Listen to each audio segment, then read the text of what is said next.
Intrepid viewers, how are you? I bet you're sick of eating popcorn. What a spectacle. What an absolute spectacle. They almost got the fisticuffs. It was so dramatic. But you can't help but feel this is a major win actually for the Dems because they were stuck with a Congress that's not going to pass anything. So at least anyone can see clearly what makes up this party now. It's crystal clear, and it doesn't resemble democracy. Yeah. And what on earth has Kevin McCarthy given up? Talk about a poisoned gavel, including the right for one person to be able to order the chair to vacate the Speaker's chair. It is delirious, absolutely delirious. Even Fox was upset. They only had one supporter left, which was Tucker Carlson. Okay, so now, you can't believe it. They couldn't even swear themselves in. And this is another reason the USA has to really rethink this thing about government shutdowns. I don't know any other country that has this threat of government shutdowns continually. It is ridiculous. Anyway, on the upside, we have Jack Smith is in town. So let's lead off with Jack Smith. Okay. He's in town. Hopefully he's ready to, launch in here. Are we going to see action from Jack Smith? Oh, please, if there is a God. Jack Smith. Jack Smith. Jack Smith. We're off and running. Here we are. Oh, I hope it's not our hearts breaking. Oh, no, that's better. Judgment and dealing. Oh, look, he'll get there in the end. These aren't, flying out of the blocks cards, I have to say. But you know how much I love being wrong. So please, rain subpoenas and indictments next week. Don't take any notice of me, Jack Smith. However, the cards I've got, Three of Swords. Before we go any further, I want to find out what this Three of Swords is about. Three of Swords. Whose heart is going to be broken? Three of Swords, piercings in the heart. Let's have a look before we even get to the rest of the reading. Oh, the Sun. That's okay. Oh, that was a near miss. Ah. Okay. So the Sun, in the form of Jack Smith, is going to break the hearts of some people who perhaps thought they got away with it. They've got the house, they thought it'll be all right. No, it won't be all right. Judgment is raining down on their collective sorry asses. Now, he has got some issues, Jack Smith this is. One is people who will speak to him, Four of Wands who agree, to testify and go all the way, and others who are conflicted and aren't sure that they will or should or can or are compromised. So there's tension between these two positions. In other words, some will and some won't, or they have to be, let's face it, encouraged to come forward. The end is good. The Ace of Swords, ending the rubbish, ending the rot, I'm pleased. So we've got Judgment and the Ace of Swords. So he will be able to fulfill his brief, I think. But I'm glad we cleared that up straight away. I couldn't have even gone on without knowing what that was about. Oh, God, Jack Smith. Good. I hope you're in the best of condition, Jack, because he did have a racing bike injury or something, but it doesn't affect the brain and he should be on the job about now. Now, we've got, in other good news, South Carolina Supreme Court smacked down the post Roe versus Wade thing and said, no, we will not have a cutoff at 6 weeks because it contravenes the state's constitution. Bit of good news. Always grab it when you can. All right. Now, Amazon is laying off 18,000 workers. That includes people working on the factory floor, but a lot of technical positions. See, this is the thing. The people who run these companies, they don't give enough credit to the technical geniuses who keep them running. Like, as someone pointed out, Musk didn't invent the electric car. His team of bright young things did, right? You know. So I will read on that in a second if there'll be an impact in Amazon. But something else I was reading, Amazon, Google, Apple, and metadata, remember them? They used to be Cambridge Analytica. They're the ones that fed the lies to the American people leading into the 2016 election. And they're the ones that fed the lies to the British people before Brexit, the same mob, connected with entertainment purposes only, Rebecca Mercer. I think that's Rebecca with 2 Ks. And now what's happened is metadata haven't complied. Now, in the US and possibly Australia, I should know, but I don't, they can do whatever they like, basically. But in the EU, they can't.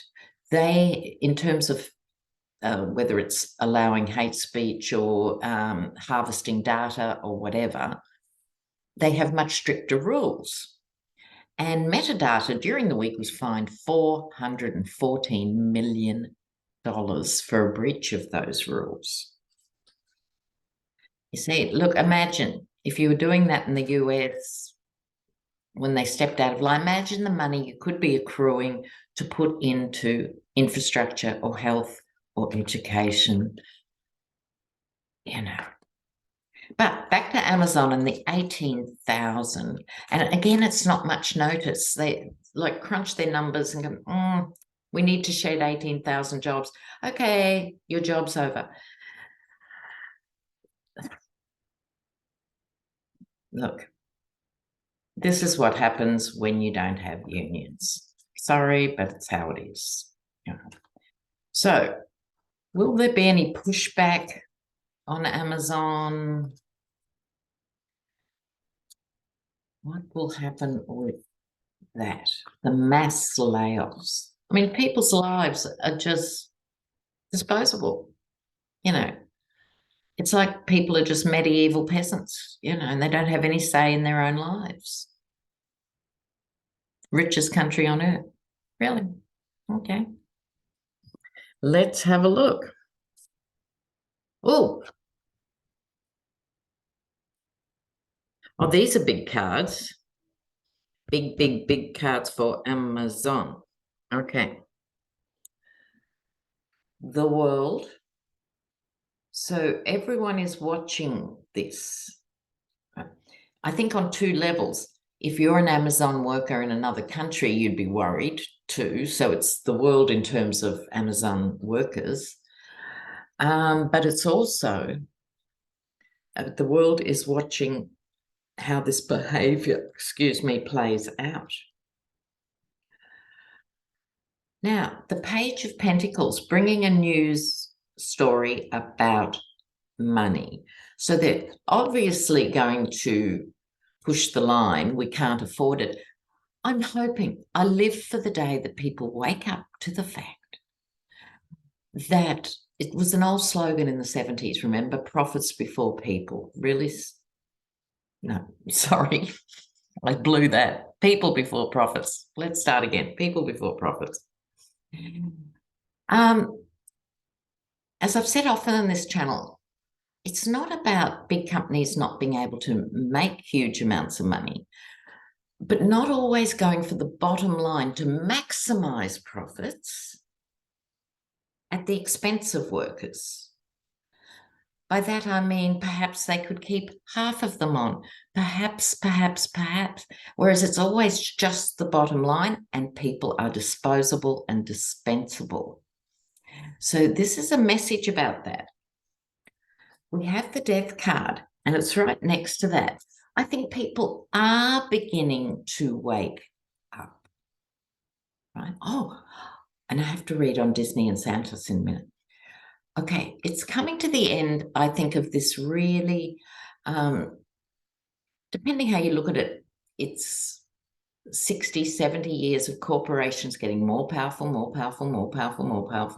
but it's really been 40 years or however long since Reagan, where they basically got superpowers, you know, beyond. I think it's coming to the end of that. People are getting really sick of it. And it's like in the UK, businesses are going to the wall every week because they can't pay their electricity bills that have gone up so much. And yet the electricity providers are making unprecedented profits. This is really the issue. Racing towards a different way of doing business. Oh, please, blessed be.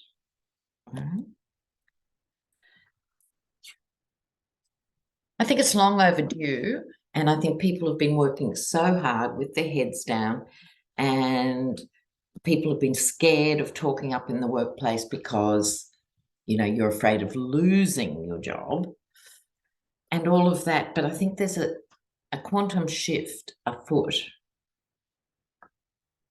And if workers only realize if you band together, you have more power. That's the foundation of unionism. So before you write to me about this, I just want to be clear. I want to distinguish between big business, middle business, and small business. Small business is the backbone, ironically. In Australia, UK, US, Canada, small business is huge. They actually employ more people outside of government. They employ more people than big business. But they're invisible. So it's the hairdresser here, the dry cleaner there, the, you know, little tiny business, the guy that sells carpets here, the woman who's doing the dog walking and the dog shampoo. Small business. I don't think small business should have to pay gigantic tax or anything like that. I'm not certain. They should have an easier time of it. But we're talking big business. When you employ thousands of people, there should be some responsibility. Okay. Now, DeSantis, biggest threat to democracy since the Getty. He's not finished with Disney, and he's introducing a legislation this week. Now, think about this, viewers. I had to read it twice. I couldn't quite take it in. This legislation will say that the Disney Corporation cannot choose its own board members. Those board members have to be appointed by the governor. That would be him. Now, these are people who scream and wail about socialism, you know, socialized medicine, which is actually just universal healthcare in normal countries, but the bogeyman of socialism. That is a hallmark of socialism, not capitalism. Have the governor of any state appoint the board for this big corporation. Now I'm sort of got my other hat on and I'm going, what? Goes from no government intervention to ruling the world. Wow, we live in weird times. So I want to know about this. And Disney, could it go as far as Disney pulling out of Florida? What does it mean for other businesses? Will this legislation get up? It's bizarre. It's truly bizarre. So, because I don't know what question to ask, I'm going to just ask, tell us about this story. What's happening with DeSantis and Disney board members?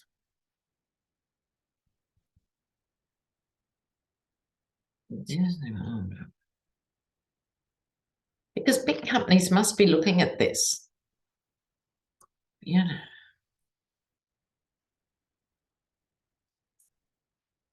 Disney, DeSantis.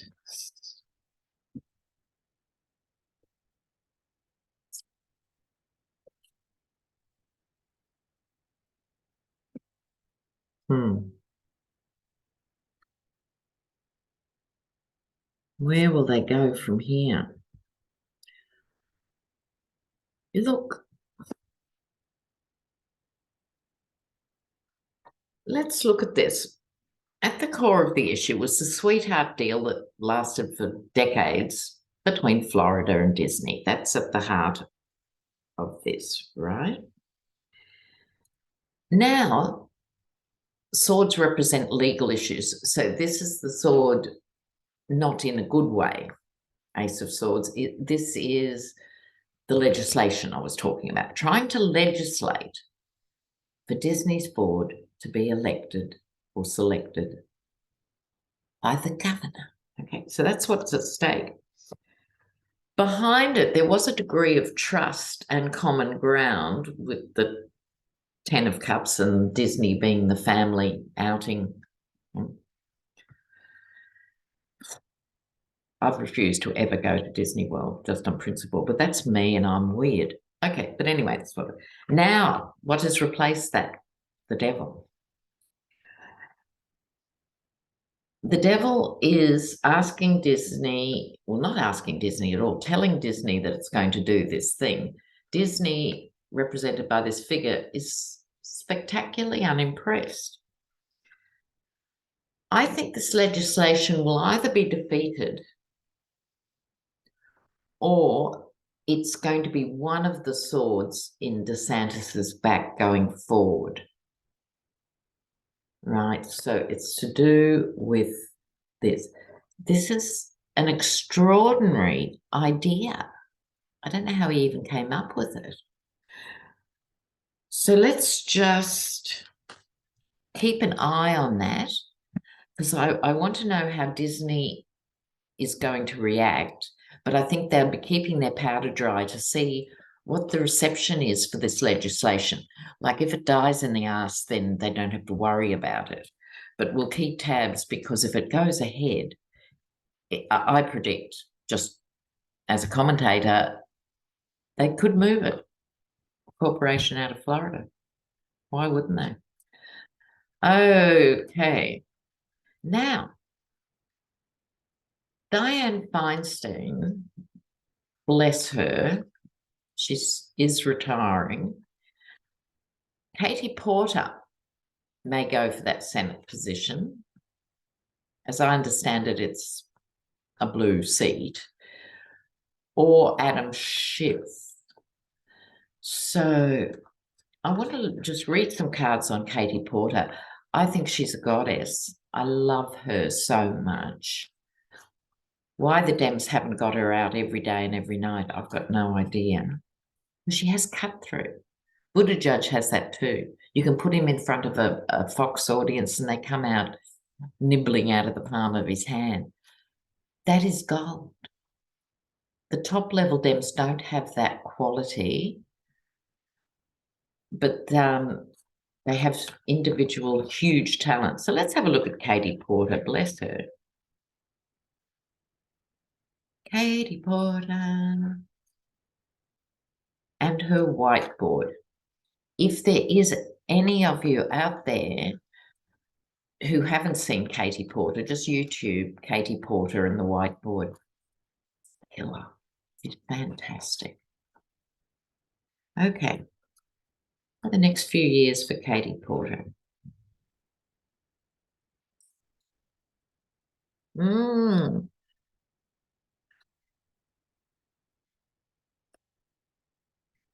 Now I shuffled and shuffled and this 10 of Swords comes up, but I don't think it's for her. She is extraordinary and she has right on her side. She is the mistress of social justice. I think she was a single mother raising kids.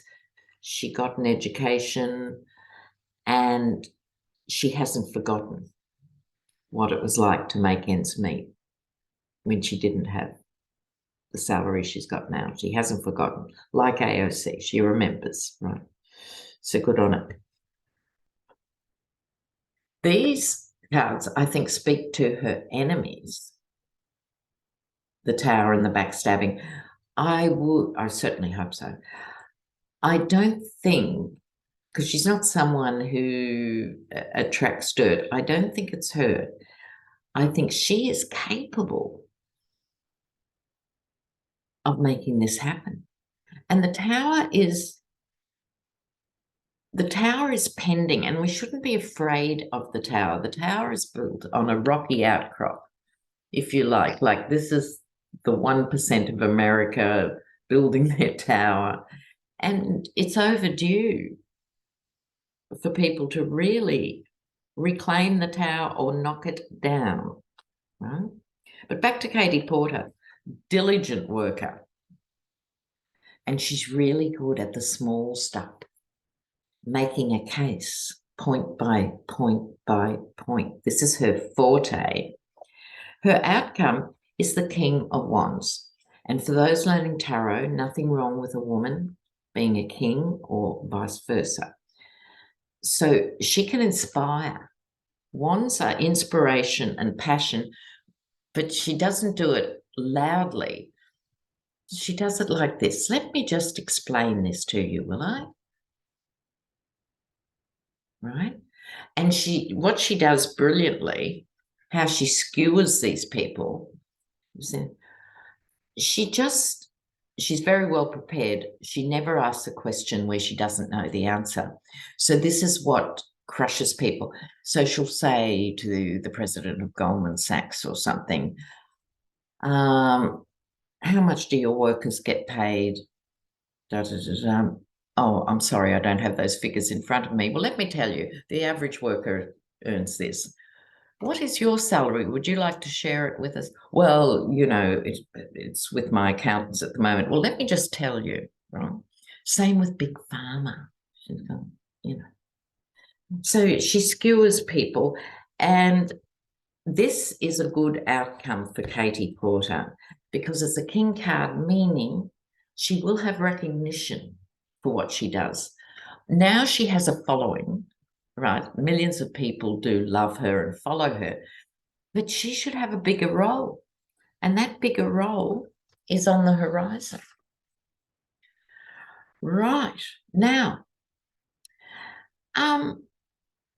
I best go because I'm on Hogarth's channel with Lady G in a bit over 10 minutes. So I'm going to load this up. And if you'd like to join us live, go to Hogarth's Astrology and I'll be there very shortly. Oh, the other big news, biggest news. I'll be on Mary Trump's podcast Tuesday, midday, New York time. Okay? Bye. Ciao, ciao. Ciao, ciao, ciao.